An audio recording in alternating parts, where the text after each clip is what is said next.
Okay, so for my mini session, we'll be looking at chunks today, lexical chunks. And the first point I want to make is language is random. Can I have a volunteer, please, Karen? Karen, are you there?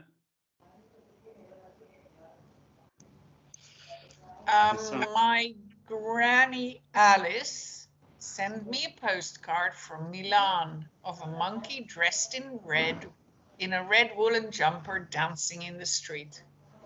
Okay, thank you, Karen. I can tell you. Could you put your microphones on silent, please? You're worse than my students. Okay, I'll mute all. Yeah, we'll mute everybody. And then I'll unmute you. So unmute yourself, Tom.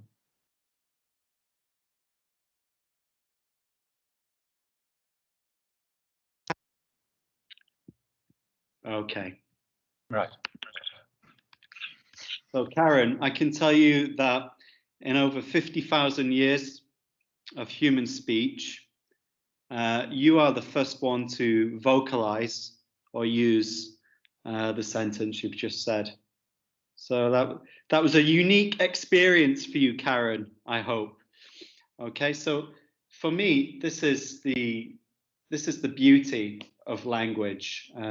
Although this is a random and somewhat strange sentence, the beauty of language is that we all understand the meaning which is conveyed.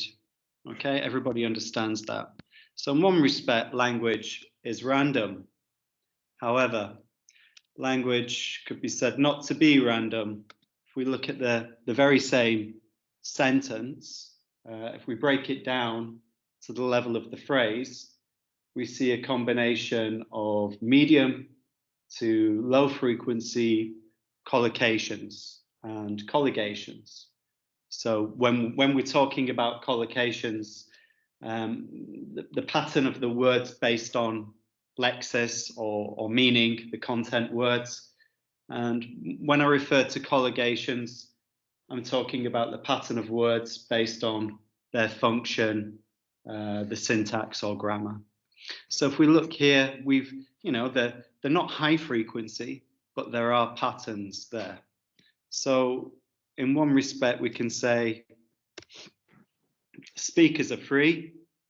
Karen produced that unique sentence. I hadn't said it before, so it was the first time in history, Karen. Speakers are free, but only within constraints. So if we look at this little, I've brought in a big statistic for you if you just want to read it to yourselves.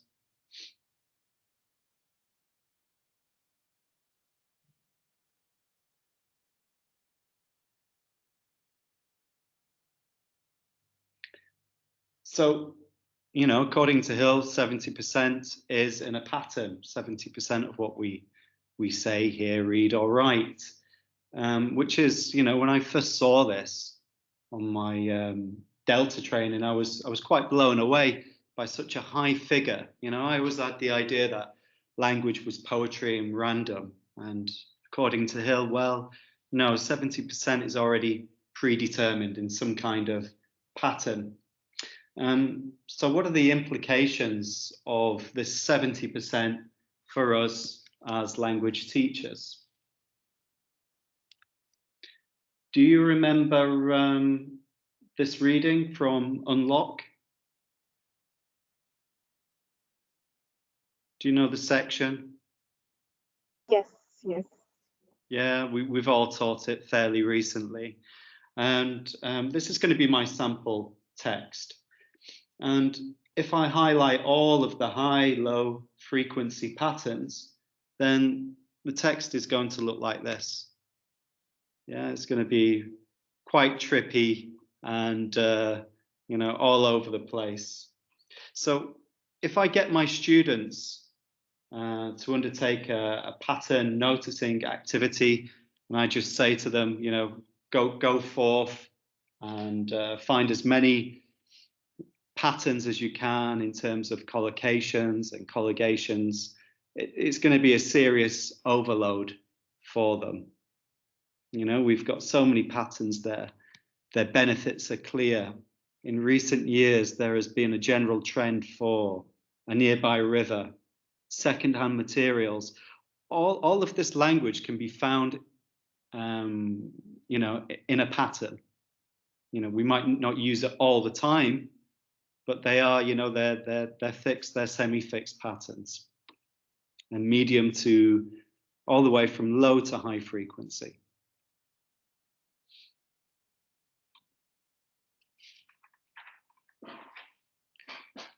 Well, so where do we start? You know, if I said it would be an overload for our students to try and identify all lexical and syntactical patterns, it would be an overload for students. They wouldn't be able to see the wood for the trees.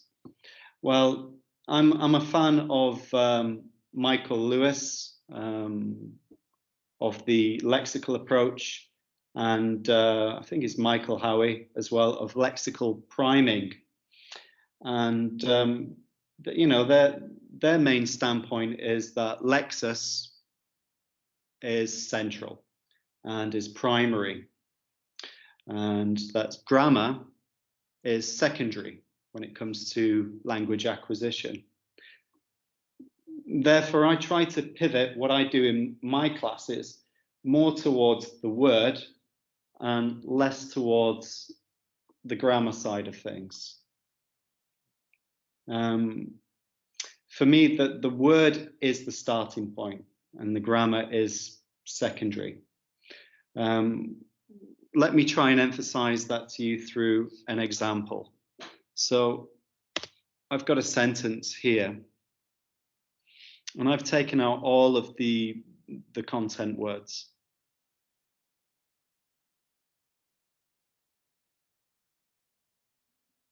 Does anybody know what the sentence is referring to? Do you get the general meaning of the sentence?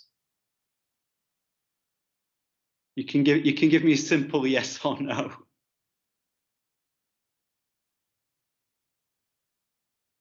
Can you get anything from this sentence? Do you understand it?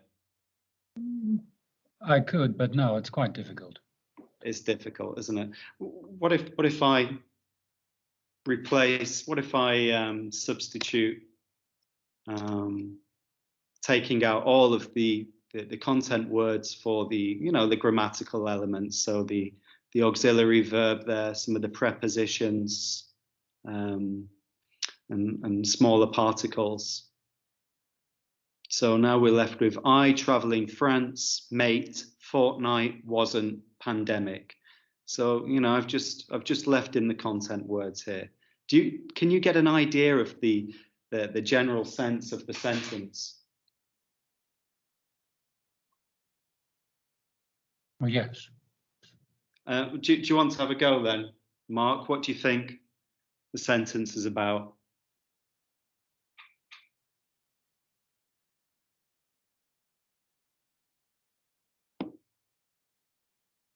Or anybody, could you form a sentence with these content words? Oh, sorry, I was on mute. No worries. I was just thinking, I just quickly, I'd been traveling in France with a mate for a fortnight, but it wasn't a pandemic. Okay. If it wasn't for the pandemic. Yeah, I've given you a big hint there, because you just need to put them both together, don't you? So yeah, you know, I think we have more sense just from having the content words there. So this is really just emphasizing what Lewis and Howie are suggesting when the word lexis has primary status really over the grammar. And when we combine the two, this is what we have. I would have been traveling around France with my mate for a fortnight if it wasn't for that pesky pandemic. Okay.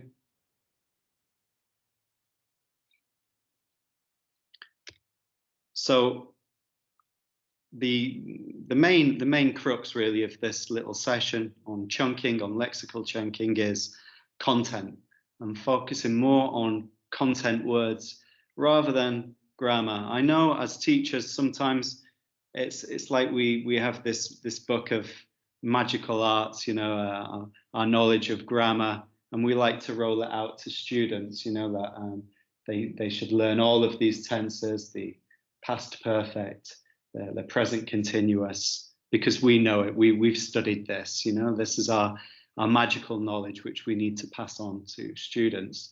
And that is true, you know, that of course grammar is important, but I think we need to pivot sometimes more towards the content and really elevating the word to its rightful place.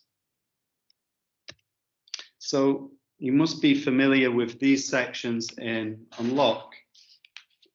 And, you know, at the end of each unit in the reading and writing, we have our word lists. And do you use the word lists? Anybody? Have you had time to use the word lists while we've been teaching online? Not all the time. No, there isn't enough time. It's been difficult. You can,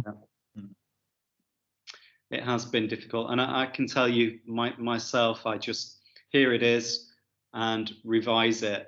And when I was asked to do this, you know, if anybody had any ideas about training, I went back to what I was doing in my Delta, and you know, I was overlooking the importance of the word, and so you know, I've come back to these word lists in the last few weeks with my students.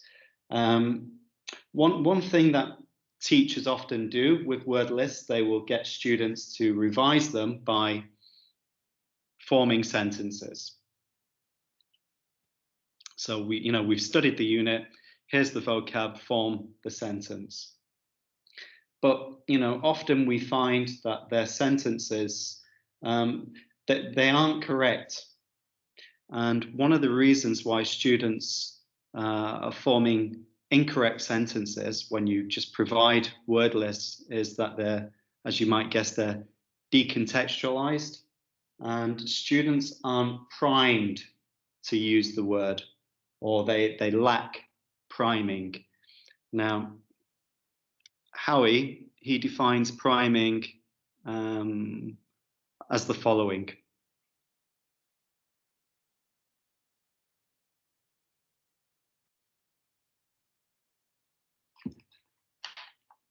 And I interpret this basically as Howie's suggesting we need to expose our students more to meaningful encounters with target vocabulary.